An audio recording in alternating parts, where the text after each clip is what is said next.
Vlog. So ಇವತ್ತು ಶನಿವಾರ, ಹಾಗೆ ಬೆಳಗ್ಗೆ ಎದ್ದು ನಾನು ವರ್ಕೌಟ್ ಎಲ್ಲ ಮುಗಿಸ್ಕೊಳ್ತಾ ಇದ್ದೀನಿ. ಯೂಶಲಿ ನಾನು ವೀಕೆಂಡ್ಸಲ್ಲಿ ವರ್ಕೌಟ್ಸ್ ಏನೂ ಮಾಡಲ್ಲ. ಇನ್ ಕೇಸ್ ವೀಕ್ ಡೇಸಲ್ಲಿ ಯಾವತ್ತಾದರೂ ಮಿಸ್ ಆಗಿದ್ದರೆ ವೀಕೆಂಡಲ್ಲಿ ಮಾಡ್ಕೊಳ್ತೀನಿ, ಇಲ್ಲಾಂದರೆ ವೀಕೆಂಡಲ್ಲಿ ಜಸ್ಟ್ ಮಾರ್ನಿಂಗ್ ವಾಕ್ ಹೋಗ್ತೀನಿ ಅಷ್ಟೇ. ಸೊ ಮುಂಚೆ ನಾನು ಜಿಮ್ಗೆ ಹೋಗ್ತಾ ಇದ್ದೆ, ಬಟ್ ಈ ಫ್ಲ್ಯಾಟ್ಗೆ ಶಿಫ್ಟ್ ಆದಮೇಲಿಂದ ತುಂಬ ಕೆಲಸ ಜಾಸ್ತಿ, ಮನೆ ಕೆಲಸಗಳೆಲ್ಲ ಇರುತ್ತೆ. ಸೊ ಹಾಗಾಗಿ ಟೈಮ್ ಎಲ್ಲ ಮ್ಯಾನೇಜ್ ಮಾಡ್ಕೊಳಕ್ಕಾಗ್ತಾ ಇರಲಿಲ್ಲ ಅಂತ. ಸೊ ಇವಾಗ ನಾನು ಮನೇಲೇ ವರ್ಕೌಟ್ ಮಾಡ್ಕೊಳ್ತೀನಿ. ಜಿಮ್ಗೆ ಹೋಗ್ಬೇಕಂದ್ರೆ 1-2 ಅವರ್ಸ್ ಆದರೂ ಸ್ಪೆಂಡ್ ಮಾಡಬೇಕಾಗಿತ್ತು. ಸೊ ಇಲ್ಲಿ 1 ಅವರ್ ವರ್ಕೌಟ್ ಮಾಡ್ಕೊಳ್ತೀನಿ ಅಷ್ಟೇ. ರೆಡಿ ಆಗೋದು ಹೋಗೋದು ಆ ಟೈಮೆಲ್ಲ ಸೇವ್ ಆಗುತ್ತೆ. ಹಾಗೆ ಬೆಳಗಿನ ಬ್ರೇಕ್ಫಾಸ್ಟ್ ಎಲ್ಲ ಮುಗಿಸಿ ಮಧ್ಯಾಹ್ನಕ್ಕೆ ನಾನು ಅಡುಗೆ ಪ್ರಿಪೇರ್ ಮಾಡ್ಕೊಳ್ತಾ ಇದ್ದೀನಿ. ಹಾಗೆ ಮನೇಲಿ ಗ್ರಾಸರೀಸ್ ಎಲ್ಲ ಖಾಲಿ ಆಗಿತ್ತು. ಸೊ ಹಾಗೆ ಒಂದು 2 ವೀಕ್ಸ್ಗೆ ಆಗುವಷ್ಟು ಎಲ್ಲ ತರಿಸಿದ್ದೀನಿ. ಆ್ಯಂಡ್ ಸಾಂಬಾರ್ ಪೌಡರ್ ಮತ್ತು ಸಾಂಬಾರ್ ಈರುಳ್ಳಿ ತರಿಸಿದ್ದೀನಿ. ಯಾಕೆಂದರೆ ಇವತ್ತು ಶನಿವಾರ ಅಲ್ವಾ, ಸೊ ನಾನು ನಾನ್ ವೆಜ್ ತಿನ್ನಲ್ಲ. ಹಾಗೆ ವೆಜ್ಜಲ್ಲಿ ಏನಾದರೂ ಸ್ಪೆಷಲಾಗಿ ಮಾಡ್ಕೊಳ್ಳೋಣ ಅಂತ ಅಂದ್ಕೊಂಡು ಇವತ್ತು ನುಗ್ಗೆಕಾಯಿ ಸಾಂಬಾರು ಮಾಡ್ಕೊಳ್ಳೋಣ ಅಂತ ನುಗ್ಗೆಕಾಯಿ ತರಿಸಿದ್ದೀನಿ. ಹಾಗೆ ಸಾಂಬಾರು ಈರುಳ್ಳಿ ಕೂಡ ತರಿಸಿದ್ದೀನಿ. ನಾನು ಸಾಂಬಾರು ಮಾಡ್ಕೊಳ್ಳೋದೆಲ್ಲ ತುಂಬ ಕಮ್ಮಿ. ಸೊ ನಾನು ಯೂಶ್ವಲಿ ಸ್ಯಾಲಡ್ಸ್ ಇಲ್ಲ ಗ್ರೇವಿ ಆ ಥರ ಮಾಡ್ಕೊಳ್ತೀನಿ. ಆದರೆ ನಮ್ಮ ಮಮ್ಮಿ ಸಾಂಬಾರು ಮಾಡೋದು ಕಲ್ತ್ಕೋಬೇಕಾಗತ್ತೆ ಅಂತ ಹೇಳ್ತಾಯಿದ್ರು. ಹಾಗಾಗಿ ಇಲ್ಲಿ ತನಕ ನಾನು ಮೊಸಪ್ಪು ಸಾಂಬಾರು ಮಾಡಿದ್ದೀನಿ. ಅದು ಬಿಟ್ಟರೆ ಇದೇ ಮಾಡ್ತಾ ಇರೋದು. ಅದೆರಡು ನನಗೆ ತುಂಬ ಇಷ್ಟ ಅಂತ ಅಂದ್ಬಿಟ್ಟು ಮಾಡಿದ್ದೆ. ಸೊ ಹಾಗೆ ಇವಾಗ ನಾನು ತರಕಾರಿ ಎಲ್ಲ ಕಟ್ ಮಾಡಿ ಇಟ್ಕೊಂಡಿದ್ದೀನಿ. ಮನೇಲಿ ಏನೇನು ತರಕಾರಿ ಇತ್ತು ಅದೆಲ್ಲನೂ ಯೂಸ್ ಮಾಡ್ತಾ ಇದ್ದೀನಿ ನುಗ್ಗೆಕಾಯಿ ಜೊತೆ. ಮತ್ತು ನನಗೆ ದಪ್ಪ ಮೆಣಸಿನ್ಕಾಯಿ ಇದ್ರೆ ತುಂಬ ಇಷ್ಟ, ಯಾವುದೇ ಸಾಂಬಾರಿಗಾಗಿರಲಿ ಅಥವಾ ಏನೇ ಮಾಡ್ತಾಯಿದ್ರು. ಸೊ ಅದನ್ನು ಕೂಡ ಹಾಕ್ಕೊಳ್ತಾ ಇದ್ದೀನಿ. ಇದ್ರ ಜೊತೆಗೆ ನಾನು ಹುರುಳಿಕಾಳು ಪಲ್ಯ ಕೂಡ ಮಾಡ್ಕೊಳ್ತಾ ಇದ್ದೀನಿ ಸೊಪ್ಪಿನ ಜೊತೆ. ಸೊ ಹಾಗೆ ಅದನ್ನೂ ಒಂದೇ ಸತಿ ಬೇಯಿಸೋಕ್ಕೆ ಇಟ್ಕೊಳ್ತಾ ಇದ್ದೀನಿ. ನುಗ್ಗೆಕಾಯಿ ಮತ್ತು ಕ್ಯಾಪ್ಸಿಕಮ್ ಎರಡನ್ನೂ ಬಿಟ್ಟು ಬೇರೆ ಎಲ್ಲ ತರಕಾರಿ ಬೇಳೆ ಜೊತೆ ಕುಕ್ಕರಲ್ಲೇ ಬೇಯಿಸ್ಕೊಂಡೆ. ನುಗ್ಗೆಕಾಯಿ ಮತ್ತು ಕ್ಯಾಪ್ಸಿಕಮ್ ತುಂಬ ಬೇಗ ಬೆಂದೋಗ್ಬಿಡತ್ತೆ. ಜಾಸ್ತಿ ಬೆಂದೋದ್ರೆ ಫುಲ್ ಎಲ್ಲ ಸ್ಮ್ಯಾಶ್ ಆಗಿಬಿಡತ್ತೆ ಅಂತ ಸಪ್ರೇಟಾಗೆ ಬೇಯಿಸ್ಕೊಳಕ್ಕೆ ಹೇಳಿದರು ನಮ್ಮ ಮಮ್ಮಿ. ಸೊ ಹಾಗೆ ಮಾಡ್ತಾಯಿದ್ದೀನಿ. ಆದರೆ ನಾನು ನೀರು ಹಾಕ್ಕೊಂಡು ಬೇಯಿಸ್ಕೊಂಡಿಲ್ಲ, ಜಸ್ಟ್ ಆಯಿಲಲ್ಲಿ ಫ್ರೈ ಮಾಡ್ಕೊಂಬಿಟ್ಟೆ. ನನಗೆ ಗೊತ್ತಾಗಿಲ್ಲ, ಸೊ ಅದೊಂದು ಎಡವಟ್ಟಾಗೋಯಿತು. ಸೊ ಇವಾಗ ಬೇಯಿಸಿದ ಎಲ್ಲ ತರಕಾರಿ ಬೇಳೆನ ಹಾಕಿ ಚೆನ್ನಾಗಿ ಮಿಕ್ಸ್ ಮಾಡ್ಕೊಳ್ತಾ ಇದ್ದೀನಿ.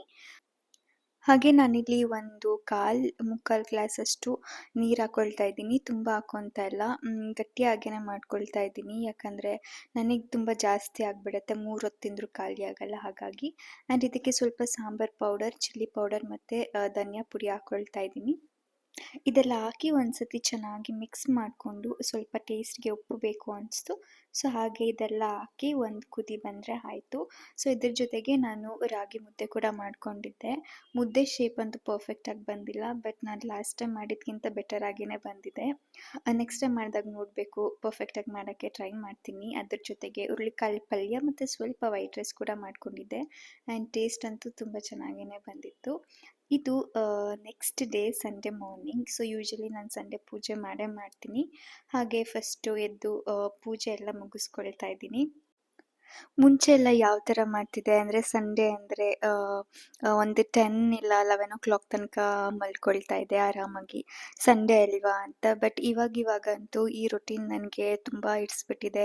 ಬೆಳಗ್ಗೆ ಎದ್ದು ಬೇಗ ಫಸ್ಟು ದೇವ್ರ ಪೂಜೆ ಏನಿದೆ ಅದೆಲ್ಲ ಮುಗಿಸ್ಕೊಂಡು, ಆಮೇಲೆ ಟೈಮ್ ಕರೆಕ್ಟಾಗಿ ಬ್ರೇಕ್ಫಾಸ್ಟ್ ಮಾಡೋದಾಗಿರಲಿ, ಟೈಮ್ ಕರೆಕ್ಟಾಗಿ ಎಲ್ಲ ಕೆಲಸಗಳು ಮಾಡ್ಕೊಳ್ಳೋದ್ರಿಂದ ಏನೋ ಒಂಥರ ಪಾಸಿಟಿವ್ ವೈಬ್ ಸಿಗುತ್ತಲ್ಲ. ಸೊ ಹಾಗಾಗಿ ಆ್ಯಂಡ್ ನಾನು ಯಾವಾಗಲೂ ಪೂಜೆ ಮಾಡಿದಾಗ ಧೂಪ ಹಾಕ್ತೀನಿ. ಸೊ ಹಾಗೆ ಅದನ್ನು ಮನೆ ಎವ್ರಿ ಕಾರ್ನರ್ಗೂ ಧೂಪ ಹಾಕ್ತೀನಿ. ಏನೋ ಒಂಥರ ಪಾಸಿಟಿವ್ ವೈಬ್ ಸಿಗುತ್ತೆ ಹಾಗಾಗಿ. ಆ್ಯಂಡ್ ಮನೆ ಕೂಡ ಒಂಥರ ಚೆನ್ನಾಗಿ ಸ್ಮೆಲ್ ಬರ್ತಾ ಇರುತ್ತೆ.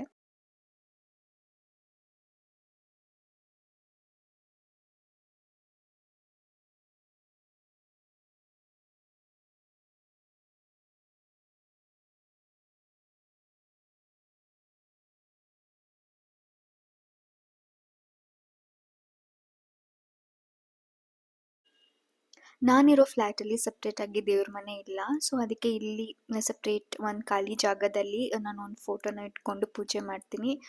ದೇವ್ರ ಮನೆ ಇದ್ದಿದ್ರಂತೂ ಇನ್ನೂ ಚೆನ್ನಾಗಿರ್ತಾ ಇತ್ತು. ಅದನ್ನೆಲ್ಲ ಡೆಕೋರೇಟ್ ಮಾಡಿಕೊಂಡು ಪೂಜೆ ಮಾಡೋದಕ್ಕೆ.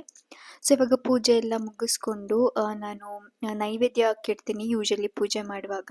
ಸೊ ಹಾಗೆ ಬ್ರೇಕ್‌ಫಾಸ್ಟ್‌ಗೂ ಆಗೋ ಥರ ಪುಳಿಯೋಗರೆ ಮಾಡ್ಕೊಳ್ಳೋಣ ಅಂತ ಮಾಡ್ಕೊಳ್ತಾ ಇದ್ದೀನಿ. ಸೊ ಬ್ರೇಕ್‌ಫಾಸ್ಟ್‌ಗೂ ಆಗುತ್ತೆ ಮತ್ತು ದೇವ್ರ ನೈವೇದ್ಯಕ್ಕೂ ಇಟ್ಟಂಗಾಗುತ್ತೆ ಅಂತ.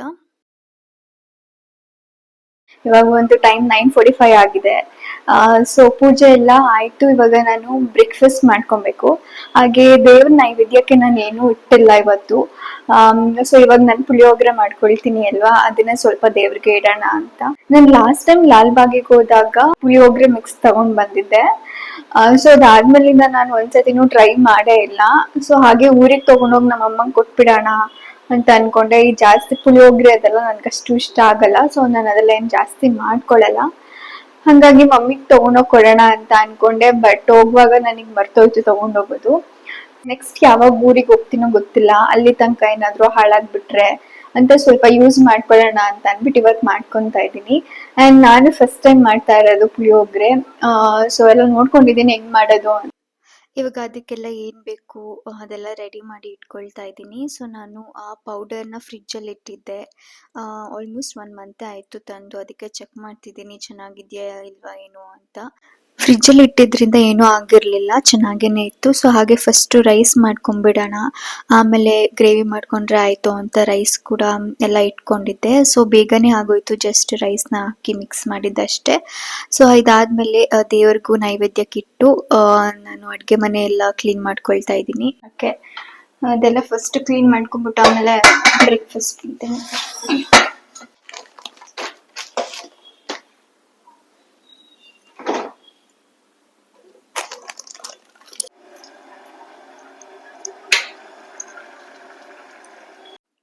ಪುಳಿಯೋಗರೆಗೆ ಸ್ವಲ್ಪ ಹುಳಿ ಬೇಕಿತ್ತು ಅಂತ ಅನಿಸ್ತು ನನಗೆ. ಸೊ ನಾನು ಹುಣಸೆ ಹಾಕಿರಲಿಲ್ಲ, ಆ ವಿಷಯನೇ ಗೊತ್ತಿರಲಿಲ್ಲ ಹಾಕಬೇಕು ಅಂತ.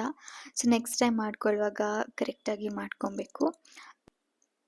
ಇನ್ನು ಮಧ್ಯಾಹ್ನ ಊಟಕ್ಕೆ ನಾನು ಗ್ರೀನ್ ಕಲರ್ ಚಿಕನ್ ಗ್ರೇವಿ ಮಾಡ್ಕೊಳ್ತಾ ಇದ್ದೀನಿ. ಸೊ ಅದಕ್ಕೆ ಫಸ್ಟು ಮ್ಯಾರಿನೇಟ್ ಮಾಡಿ ಇಟ್ಕೊಳ್ಳೋಣ ಅಂತ ಎಲ್ಲ ರೆಡಿ ಮಾಡ್ಕೊಳ್ತಾ ಇದ್ದೀನಿ. ಅದಕ್ಕೆ ಸ್ವಲ್ಪ ಆನಿಯನ್, ಶುಂಠಿ, ಬೆಳ್ಳುಳ್ಳಿ, ಗ್ರೀನ್ ಚಿಲ್ಲೀಸ್, ಕೊತ್ತಂಬರಿ ಸೊಪ್ಪು ಮತ್ತು ಪುದೀನ ಸೊಪ್ಪು ಹಾಕಿ ಮತ್ತು ಸ್ವಲ್ಪ ಕ್ಯಾಶ್ಯೂ ನಟ್ಸ್ ಹಾಕ್ಕೊಳ್ತಾ ಇದ್ದೀನಿ. ಸೊ ಇದನ್ನೆಲ್ಲ ಚೆನ್ನಾಗಿ ಸ್ಮೂತಾಗಿ ಗ್ರೈಂಡ್ ಮಾಡ್ಕೊಳ್ತಾ ಇದ್ದೀನಿ. ಸೊ ಈ ಥರ ಬರುತ್ತೆ ಪೇಸ್ಟು. ಇದಾದಮೇಲೆ ಚಿಕನ್ಗೆ ಹಾಕಿ ಮತ್ತು 1 ಸ್ಪೂನ್ ಕರ್ಡ್ ಹಾಕಿ ಅದನ್ನು ಚೆನ್ನಾಗಿ ಮಿಕ್ಸ್ ಮಾಡಿಕೊಂಡು ಇದನ್ನ ಮಿನಿಮಮ್ 1 ಅವರ್ ಫ್ರಿಜ್ಜಲ್ಲಿ ಇಡ್ತಾ ಇದ್ದೀನಿ ಮ್ಯಾರಿನೇಟ್ ಮಾಡೋಕ್ಕೆ. ಸೊ ಆವಾಗ ಚೆನ್ನಾಗಿ ಮಸಾಲೆ ಎಲ್ಲ ಚೆನ್ನಾಗಿ ಹಿಡಿದಿರುತ್ತೆ, ಹಾಗೆ ಟೇಸ್ಟ್ ಕೂಡ ಚೆನ್ನಾಗಿ ಬರುತ್ತೆ. ಸೊ ಇವಾಗ ಮಧ್ಯಾಹ್ನ ಊಟಕ್ಕೆ ನಾನು ರೆಡಿ ಮಾಡ್ತಾ ಇದ್ದೀನಿ.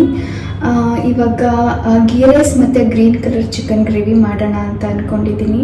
ಸೊ ಆಗಲೇ ನಾನು 1 ಅವರ್ ಮುಂಚೆ ಚಿಕನ್ ಏನು ಮ್ಯಾರಿನೇಟ್ ಮಾಡಬೇಕು ಅದೆಲ್ಲ ಮ್ಯಾರಿನೇಟ್ ಮಾಡೋಕ್ಕೆ ಇಟ್ಟಿದ್ದೀನಿ ಫ್ರಿಜ್ಜಲ್ಲಿ.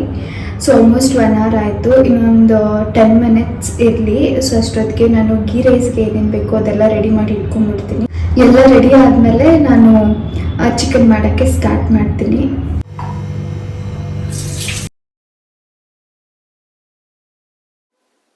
ಇವಾಗ ಒಂದು ಪ್ಯಾನಿಗೆ ಸ್ವಲ್ಪ ಎಣ್ಣೆ ಹಾಕಿ ಅದಕ್ಕೆ ಓಲ್ಡ್ ಸ್ಪೈಸಸ್ ಎಲ್ಲ ಹಾಕ್ಕೊಳ್ತಾ ಇದ್ದೀನಿ. ಅದಾದಮೇಲೆ 1 ಈರುಳ್ಳಿ ಈ ಥರ ಕಟ್ ಮಾಡಿ ಹಾಕ್ಕೊಂಡು ಅದು ಚೆನ್ನಾಗಿ ಫ್ರೈ ಆದಮೇಲೆ ಮ್ಯಾರಿನೇಟ್ ಮಾಡಿ ಇಟ್ಕೊಂಡಿರೋ ಚಿಕನ್ನ ಹಾಕ್ಕೊಳ್ತಾ ಇದ್ದೀನಿ.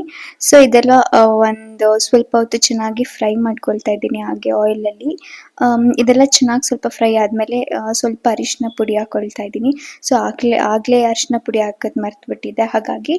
ಆ್ಯಂಡ್ ಇದಾದಮೇಲೆ ಸ್ವಲ್ಪ ಧನಿಯಾ ಪುಡಿ, ಗರಂ ಮಸಾಲ ಮತ್ತು ಚಿಕನ್ ಮಸಾಲ ಸ್ವಲ್ಪ ಹಾಕ್ಕೊಂಡು ಚೆನ್ನಾಗಿ ಮಿಕ್ಸ್ ಮಾಡಿ ಸ್ವಲ್ಪ ಎಷ್ಟು ಬೇಕು ಅಷ್ಟು ನೀರು ಹಾಕ್ಕೊಂಡು ಕುದಿಸಿದ್ರೆ ಚಿಕನ್ ರೆಡಿ ಆಗಿಬಿಡುತ್ತೆ. ಸೊ ಇವಾಗ ನಾನಿಲ್ಲಿ ಗೀ ರೈಸ್ ಮಾಡ್ಕೊಳ್ತೀನಿ. ಸೊ ಯೂಶಲಿ ನಾನು ಗೀ ರೈಸ್ಗೆ ಈರುಳ್ಳಿ ಆಗಲಿ ಏನೂ ಹಾಕಲ್ಲ, ಜಸ್ಟ್ ಪ್ಲೇನಾಗಿ ಮಾಡ್ಕೊತೀನಿ. ಆವಾಗ ಟೇಸ್ಟು ತುಂಬ ಚೆನ್ನಾಗಿರುತ್ತೆ. ಈ ಸತಿ ಜಸ್ಟ್ ಆನಿಯನ್ ಹಾಕಿ ಮಾಡೋಣ ಅಂತ ಆನಿಯನ್ ಎಲ್ಲ ಹಾಕಿ ಗೀ ರೈಸ್ ಮಾಡ್ಕೊಳ್ತಾ ಇದ್ದೀನಿ.